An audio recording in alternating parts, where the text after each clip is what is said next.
Welcome on in, golf fans. It's your boy Gsluke here with our DFS and betting preview for this week's Wells Fargo Championship. Going to break down what to expect from the golf course, give you an idea of how I'm modeling for this event, and then afterwards go through some of my top DFS plays and outrights of the week that I'm looking at for some exposure at the Signature Field event. Lots to talk through here. Let's start it off with first off that course modeling that I mentioned and how I'm attacking this kind of tournament. The Quail Hollow Club is a big hitters ballpark, so you'll see a few metrics on here that are skewed towards the longer players. And if you take a look at the leaderboards over the last 3-4 times we've played here, there's been a huge emphasis on that power. Now, there have been a few players that are outliers there, like Michael Kim, Abraham Answer really come to mind. But outside of 2, maybe 3 guys over the last 4 seasons, you haven't had anyone finishing in that top end of the spectrum. So one thing to note is that 2022, this course was not in rotation for the Wells Fargo Championship. So if you're looking at some of that course history, make sure that you know that 2022 was TPC Avenel Farm. So it was not over here at the Quail Hollow Club, but outside of that, a lot of course history to work with. And if you want to look at 2022, you can always look at the President's Cup stats. So I ended up posting some of the results over there on my Twitter/X if you want to take a look at some of the records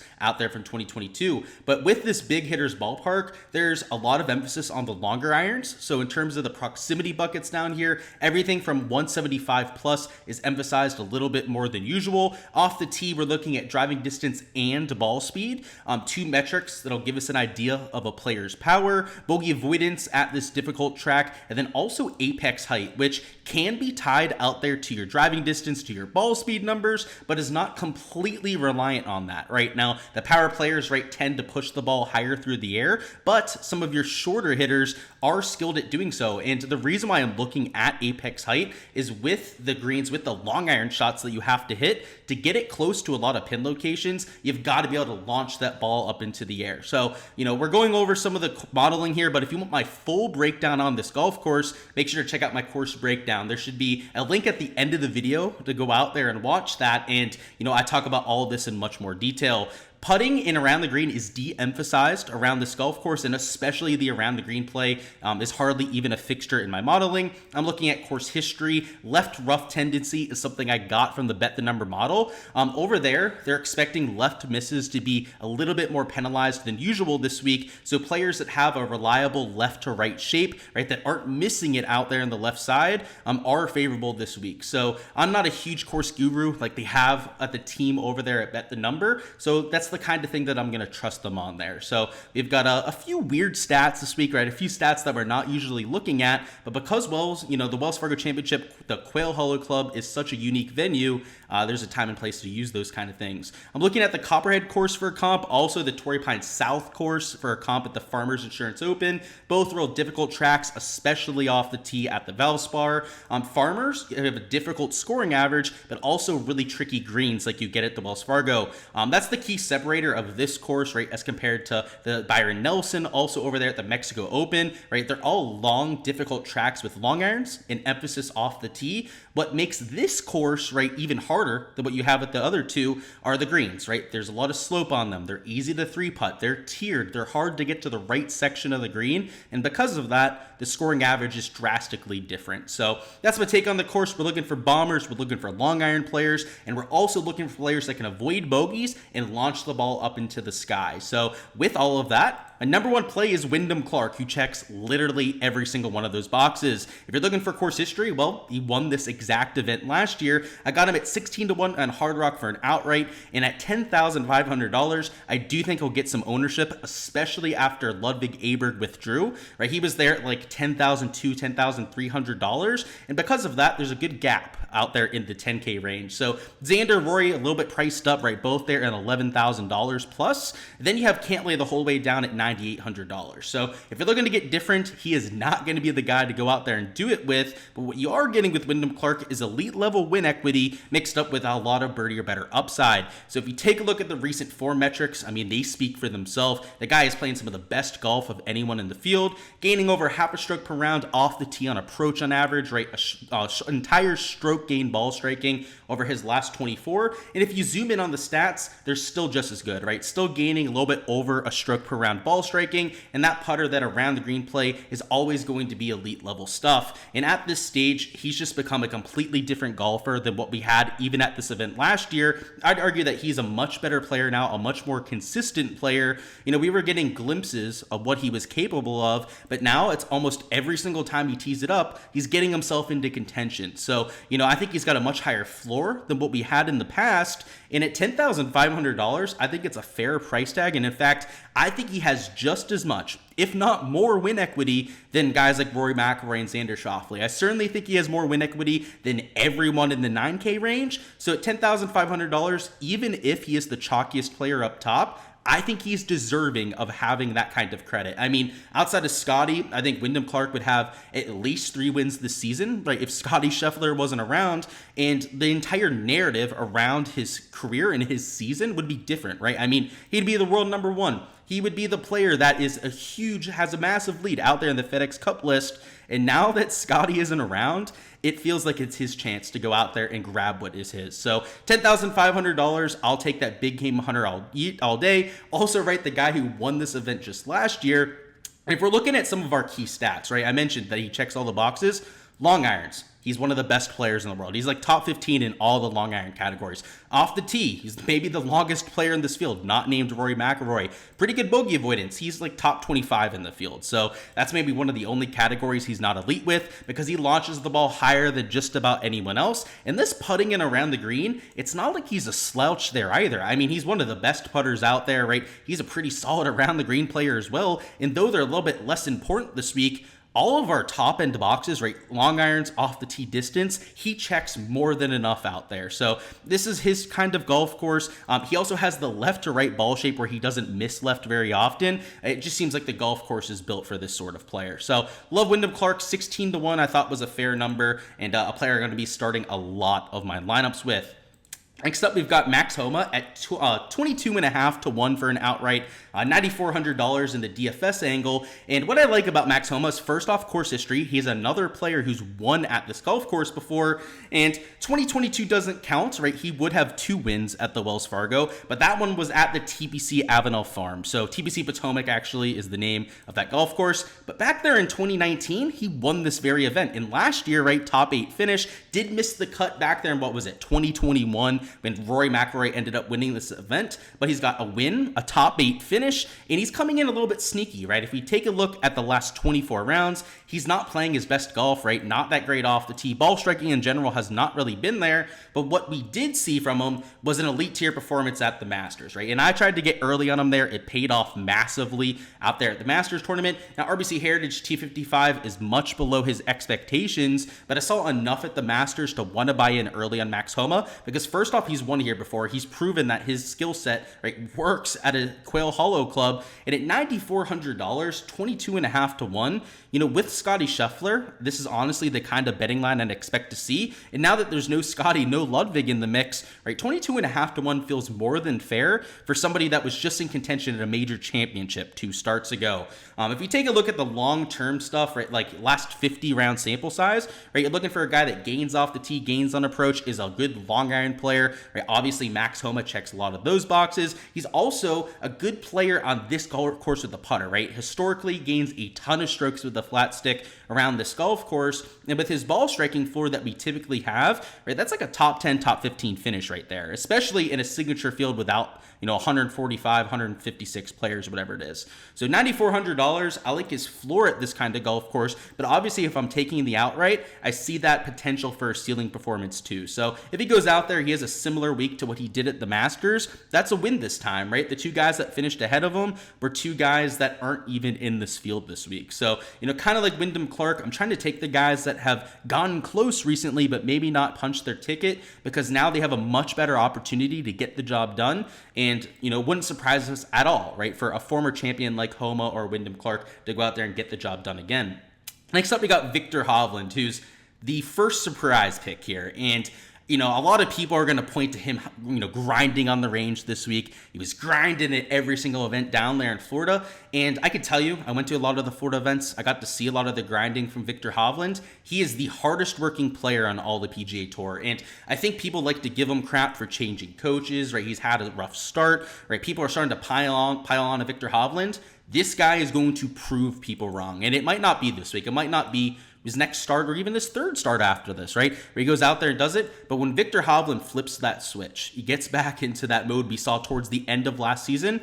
I mean, he was the best player in the world, right? He was beating Scotty Scheffler week in, week out towards the end of last season, and it wasn't even particularly close, right? And I think people have already forgotten that about Hovland, right? The kind of ceiling player he is, he's $9,200. He's 25-1 in the outright market without Scotty and Ludwig in the field.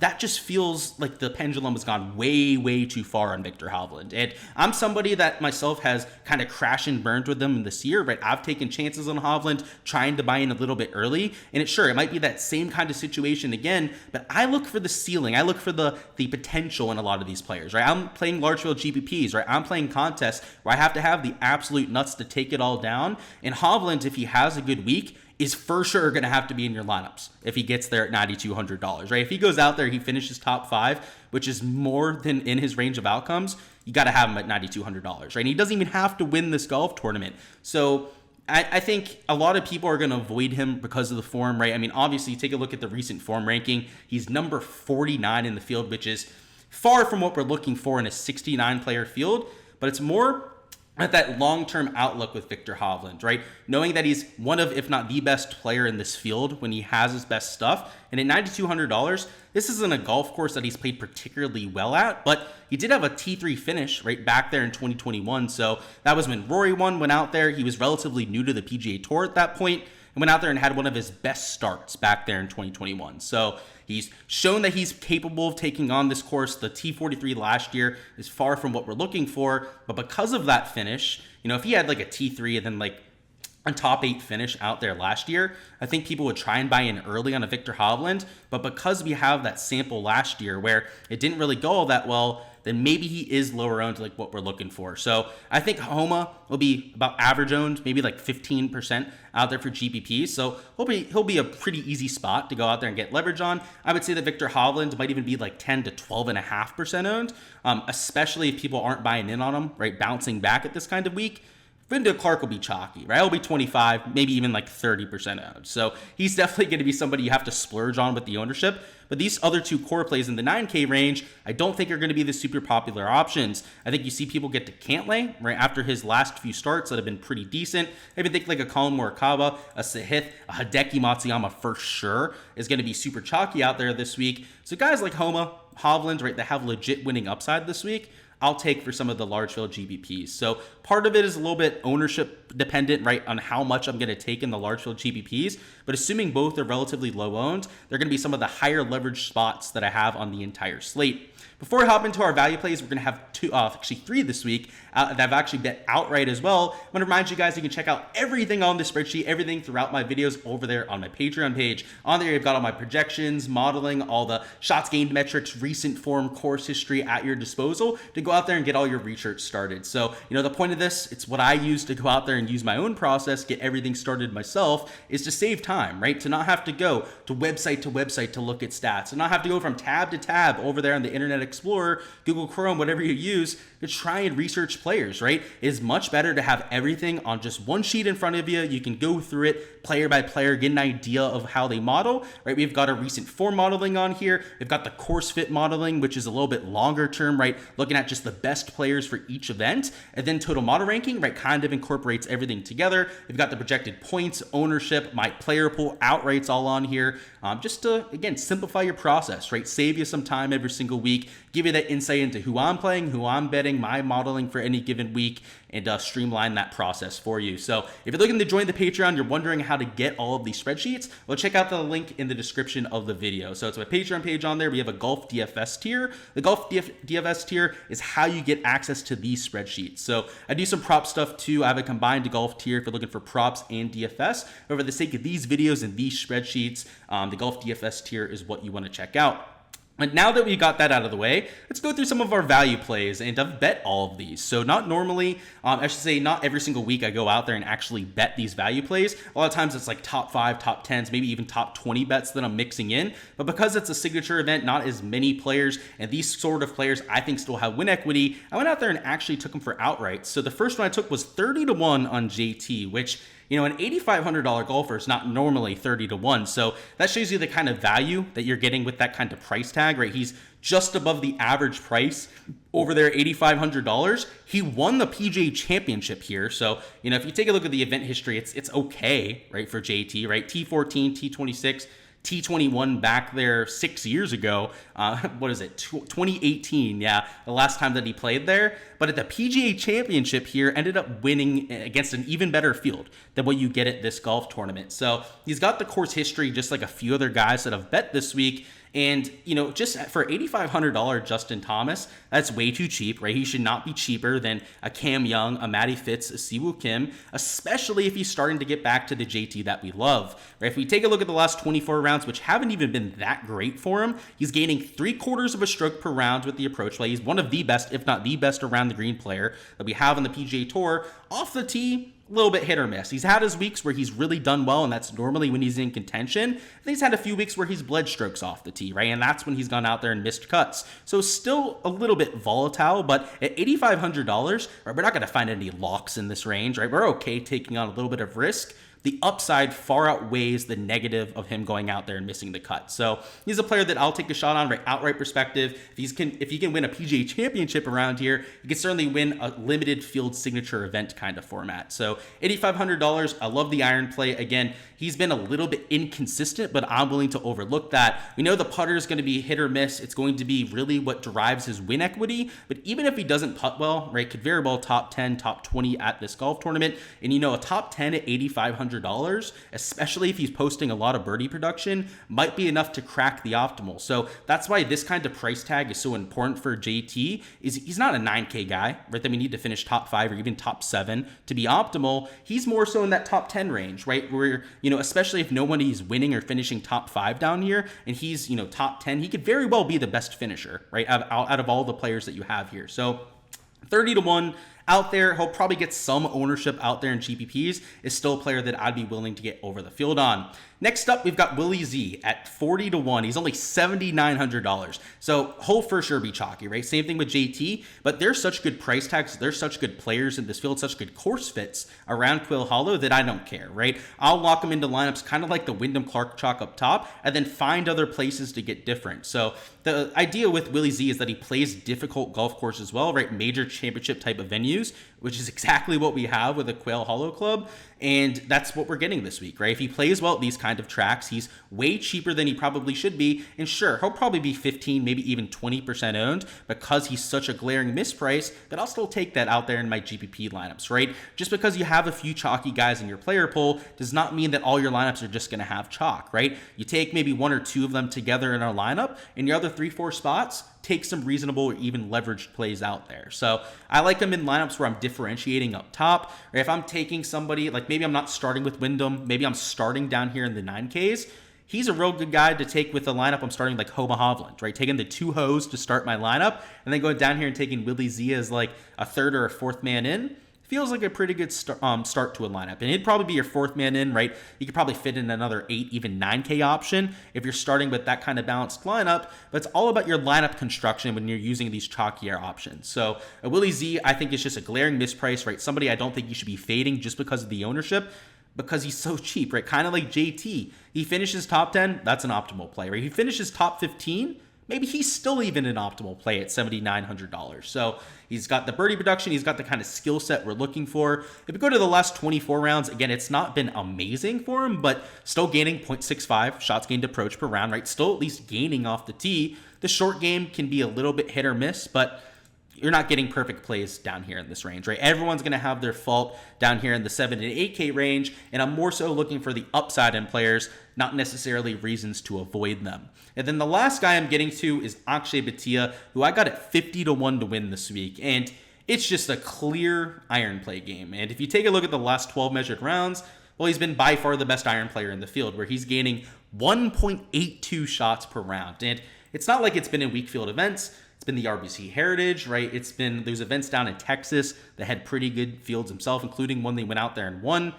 This kid is just an absolute stud, right? He's ascended to another level, right? He's become a player that's very well rounded out here in Tour. And frankly, he reminds me a lot of Wyndham Clark last year, right? He went out there, really started hitting the irons well, where he was solid across the board. And it's not like he's a guarantee to go out there and succeed, but he should frankly be an 8K, maybe even an $8,500 golfer this week. So much like the other value plays that we're taking, these guys are just way too cheap, right? There's a reason why I'm willing to get over the field on them, even at high ownership marks. It's because they fit the golf course, and he hasn't played particularly well here. So if you look at the event history out there for Akshay, he went T43 last year, missed the cut back there his first start in 2021. Last year, though, it was all the putter, right? He gained from tee to green. He was okay off the tee, really good on approach, really solid around the green. I think lost a little off the tee and then lost a bunch with the flat stick. So he's been much better with the putter lately. A lot of that because of equipment changes, technique changes when it comes to the putting. And even if he loses with that again, right? He's just like average off the tee, gained 6 strokes approach, finished top 20, and I'm totally fine with that, right? It wouldn't be the worst performance. It's not going to win you the GPP, right? If he finishes in like 18th place or something like that. But if he goes out there, he's a neutral putter, that's probably top 15, right? At $7,500, that might be enough right there. Then obviously the upside if he continues that run with the flat stick. So he's the best iron player in this field. He is, in my opinion, by far the best ball striker that we have down here in the 7,500s. He's both long and he's accurate off the tee. So kind of reminds me of like Keith Mitchell when it comes to his off the tee skill set. And then the iron play has been electric and everything else has been electric too. You zoom out a little bit, right? You open up the sample size, you see it still holds up, right? He's still gaining across all 4 categories. He's still doing special stuff with the iron play. The around the green play, the putting isn't special, right? That is for sure where he has a little bit of a deficiency. But if you remember, the 2 categories that we care the least about, right, are putting and around the green, right? We care all about that approach play and we care all about the off the tee. So it's a golf course that I think is long-term going to be really good for him. And even though he went out there and last year and only finished in T43, he's a much better player now. He's in much better form than we had last year. And heading into this event and afterwards, he had been bleeding strokes week in, week out, right? If that's going to be a 3, maybe even 4 shot difference out there in the greens, that's the difference between a T43 and like a top 15 finish. So I'll take a shot on him. He's $7,300, and at 50 to 1 was at least I thought was worth taking for an outright bet. Alrighty guys, that is all I've got for the DFS and betting preview. Before you hopping out of here, go ahead and smash that like button for me, and also subscribe to the channel if you guys haven't already. If you can go out there, give me the winner for this week, I'll also go out there and give you a free month of my Patreon page. And the player that I'm gonna claim takeaway from everyone else is going to be Wyndham Clark. So if Windy C ends up winning, no giveaway out there for the outright, but if anyone else goes out there, gets that guy, then I'm gonna go out there and win a free month of the Patreon page. The only rules with this is that once a player is taken once, they cannot be selected again. So down there in chat, down there in the comments, the first person to take them is the one that claims that player. So I've got Wyndham, right? First comment will take their player, so on and so forth. So before you guys comment, make sure you check out the comments, make sure your player wasn't taken, and let's go out there and have ourselves a week. I appreciate the support in the channel as per usual. Again, smash that like button if you haven't already. We'll have that weekly live stream Wednesday at 7 p.m. Eastern time, so make sure to keep an eye out for that as well. On there, you can ask me any questions that you've got, go over the weather, also last minute ownership, so we can talk about the game theory side. Just overall, get ready to rock and roll for this golf tournament. So I'm looking forward to it. No Scotty Scheffler to go out there and just steal the win. Let's go out there, have ourselves a week, and enjoy some signature event golf out there before the PGA Championship.